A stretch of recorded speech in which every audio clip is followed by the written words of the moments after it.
Good morning. Today is February 5th, 2025, and this is the Commissioners' weekly meeting.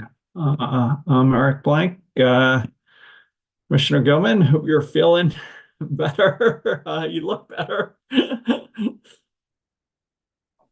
little better, thanks. Are you ready to approve the consent agenda, Commissioner Gilman? Yes. Commissioner Plant? I am as well. As am I. Mr. Farrell, proceeding number 24A-0553R, BNSF Railway. Good morning, Commissioners.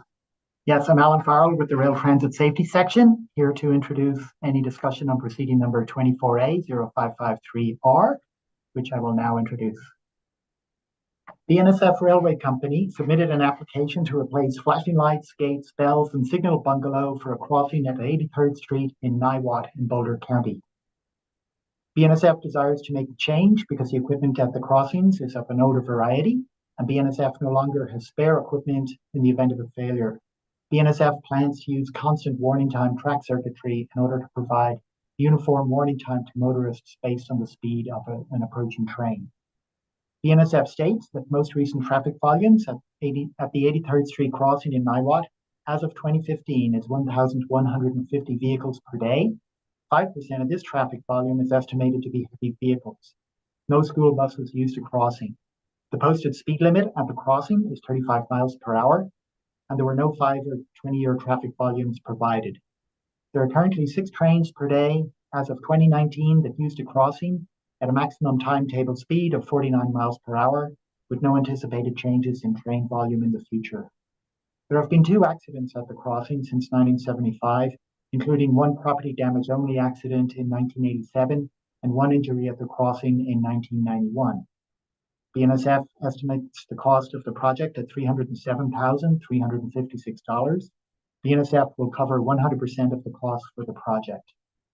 BNSF proposes to start the project on March 31st, 2025, and anticipates being complete with the work by November 30th, 2025. And there were no interventions filed in this proceeding. And unless you have questions, I have a recommendation. We welcome your recommendation, sir. Thank you. Staff recommends the Commission deem the application complete, grant the application and require BNSF to inform the Commission when the crossing has been upgraded, and require BNSF to file the updated National Inventory Form in this proceeding by November 30th, 2025. Commissioner Gilman? I agree. Commissioner Plant? I also agree. As do I, and that can be an ABC decision, granting the application, deeming it complete, and the required filing. So thank you, Mr. Farrell. Thank you. Proceeding number 24A-0442E, a technical conference and the just transition solicitation, and maybe the DSP. Mr. Eden. Thanks. Good morning, Commissioners. I'm Michael Eden with your advisory staff. As you know, this Just Transition Solicitation, or JTF proceeding, is Public Service's current Electric Resource Plan, or ERP, in which the company argues it needs to acquire almost 14 gigawatts of new generation and storage resources. The company also recently initiated proceeding 24A-0547E, which is the company's Distribution System Plan, or DSP. In the DSP, Public Service requests approximately $4.9 billion in total distribution-related capital spending through 2029, which would be recovered through a grid modernization adjustment clause. At the January 22nd, 2025 Commissioners' Weekly meeting, the Commission requested advisors bring back the potential for scheduling a technical conference that would be noticed across both this JTS proceeding and the DSP proceeding. Today, I'll tee up your continued discussion on this topic. And if it's all right with you to get the conversation going, I'll put forth an advisor proposal based on the concerns and interests the Commission has previously expressed. That'd be great. Advisors recommend the Commission in this JTS proceeding schedule a technical conference for March 20th, 2025, and specify the models and forecasts the company must be prepared to demonstrate. Consistent with the 2021 Phase 1 ERP technical conference format, advisors and counsel recommend that only the company and the Commission directly participate in the technical conference. Parties could, of course, observe the technical conference subject to any necessary confidentiality protection. The March 20th date works well for the JTS, which will be roughly a month after supplemental direct testimony is filed, but a month before answer testimony is due. The March 20th date also works with the DSP proceeding, and that completeness filings are due on February 14th. While the agenda of the technical conference can be further refined closer to the March 20th date, advisors recommend the Commission establish an initial agenda today. Specifically, advisors recommend the Commission direct public servers to be prepared to discuss and demonstrate the underlying models supporting the base energy and peak demand forecast, including the 8760 process used to develop the peak forecast, as well as the underlying forecasts and assumptions regarding EV adoption and load shapes, beneficial electrification or BE adoption and load shapes, and large new loads such as data centers. As you know, the forecasts and assumptions regarding EVs, BE, and large new loads are critical components of the large resource need that the company projects in the JTS. At the technical conference, public service should make available for questioning the company officials, including Mr. Goodenough and Mr. Bailey, who are able to discuss the relevant forecast and demonstrate the relevant models. The Commission should similarly require public service to have available for questioning the company officials, including Mr. Mino, who are able to demonstrate the LoadSeer platform, which is a new distribution forecasting tool. Finally, in the JTS, public service presented a long-term rate analysis model, and Mr. Eiley proposed to host a technical conference regarding this model. Compared to the energy and demand forecast and the LoadSeer tool, however, advisors have fewer questions about the long-term rate analysis model. Nevertheless, this could also be a topic the Commission requests the company discuss at the technical conference. As I referenced earlier, in the next few weeks, public service will submit completeness filings in the DSP and supplemental direct testimony in the JTS. These filings will include additional information regarding EVs, BE, the 8760 load shapes, and an additional rate analysis that, among other things, isolates the residential class. After reviewing this information, it may make sense for the Commission to revisit what the technical conference should cover. In sum, for today, advisors recommend the Commission schedule a technical conference for March 20th and specify the initial scope of the technical conference, with the understanding that this could be refined in the future after additional filings are received. Thank you, Mr. Eden. And just want to share a couple quick thoughts before hearing what you guys think. I've now been at the PUC for over 4 years, and I've been increasingly struck by the critical need to better integrate our decisions surrounding generation, transmission, distribution, and customer usage decisions involving EV load control, distributed solar, DR, and energy efficiency programs, building electrification, and rate designs. Each of these types of investment decisions often seem to pull in different directions in separate proceedings with diverse records, often sometimes with little common and analytical basis or total overall investment reduction focus. I suspect this lack of integration helps contribute to the utility proposals in front of us to spend tens of billions of dollars in new generation, transmission, distribution, and other capital spending over the coming years. Under these circumstances, having a broader conversation across the JTS and DSP proceedings seems like a good place to start to better integrate generation, transmission, distribution, and customer usage decision-making. As Mr. Eden said, I'm especially interested in better understanding the demand forecast and hourly load shapes in each case, how they relate, how they drive overall system costs and residential rates over time. So I strongly support the joint technical conference and would bring this back to a future CWM for guidance once we have a chance to see the responses to the rate impact and load shape completeness requests in the DSP. And just one follow-up on what Mr. Eden said, I'm less interested in the JTS rate forecasts and far more interested in understanding the residential rate impact forecast that we may be getting in the DSP. So that, Commissioner Goodman, anywhere you'd like to go?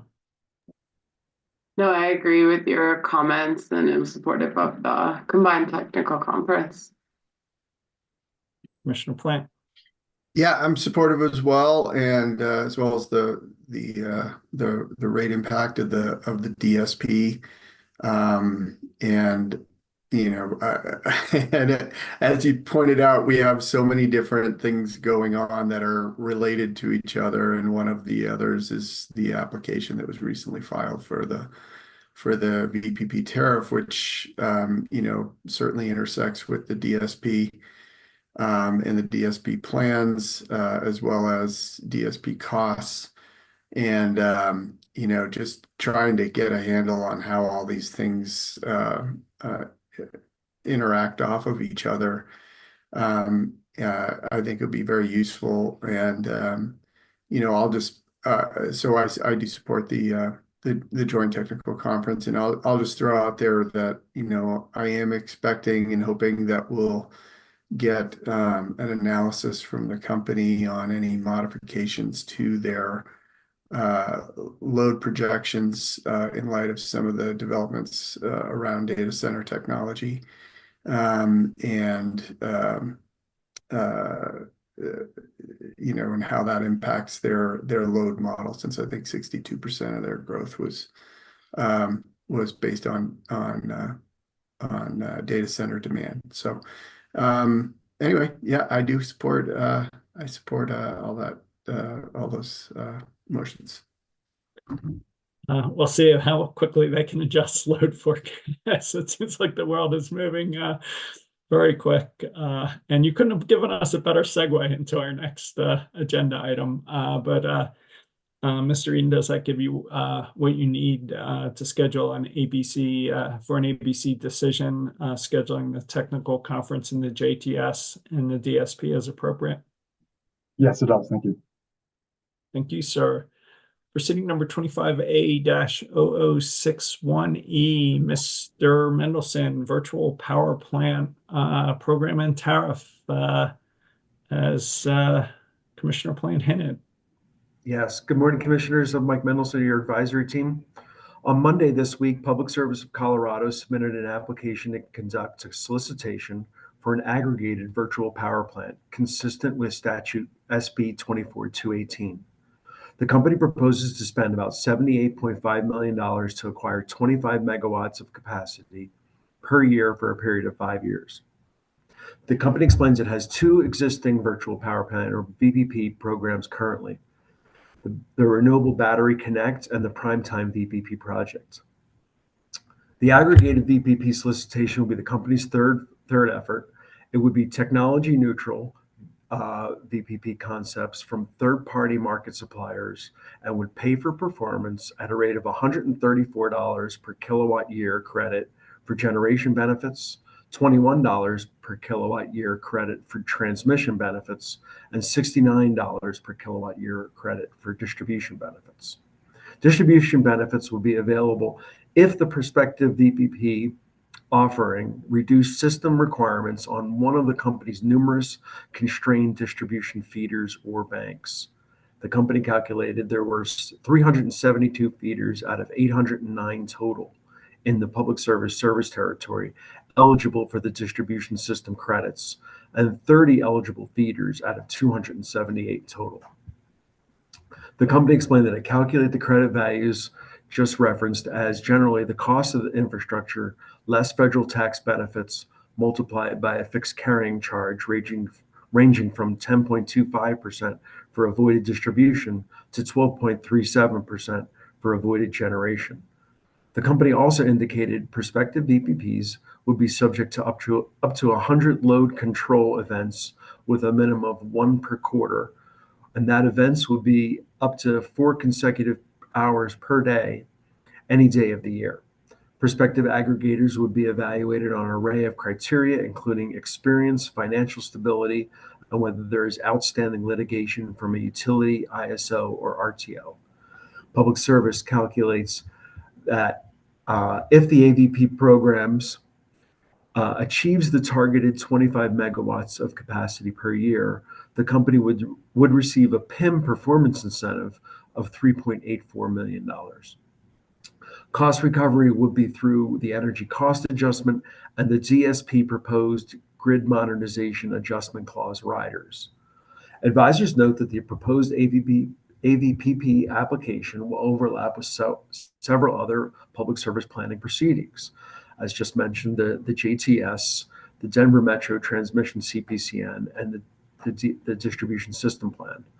Notably, the proposed AVPP application represents a tiny fraction of the capacity procurement proposed in each of the planning applications, representing about 25 megawatts versus approximately several thousand megawatts represented in the DSP or JTS. Nonetheless, advisors suggest the Commission consider the opportunity to evaluate the procurement of VPPs in a broader context and its potential to meaningfully reduce proposed infrastructure investment. Accordingly, advisors suggest the Commission consider two limited votes today. The first is one, whether to provide a shortened intervention period for the AVPP application. Advisors recommend the Commission allow interventions to proceeding 25A0061 through February 21. And the second decision point for you today is whether to solicit from potential parties their support or disagreement to combine the DSP and VPP proceedings or other logistical suggestions they may have. Advisors suggest that responses to this prompt should be submitted with requests for party intervention. The company may also wish to weigh in, and we recommend the Commission invite them to do so. I'll pause here for your discussion. Thank you, Mr. Mendelson. As we sort of discussed before, my pretty strong initial preference would be to combine this filing into the DSP proceeding. I just think the demand forecast, load shape, and hourly avoided cost benefit analyses have a lot of overlap. I'd also like to avoid another hearing if possible. But before we combine them, I agree with you that we should hear from the parties. So I support both the recommendation for a shortened response time and seeing if the parties have any concerns or guidance about combining the cases. So with that, Commissioner Gilman, what do you think? No, I agree with your comments there. I mean, part of the issues we've seen in the past in trying to look at these very related issues separately could potentially be solved if we looked at combining this. So I'd be happy to hear more comments on that. So I agree as well. Commissioner Plant. I agree as well. And I think that can be an ABC decision, shortening the notice and intervention period and requesting comments. Does that give you what you need, Mr. Mendelson? Yes, it does. Thanks very much. Final thoughts, Commissioner Plant? On anything?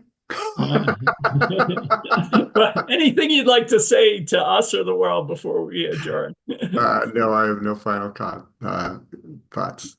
Thanks. Commissioner Gilman, just hope you continue to feel better. Any final thoughts before we adjourn? Yeah, nothing else. Thanks. All right. Easy day. Thanks all.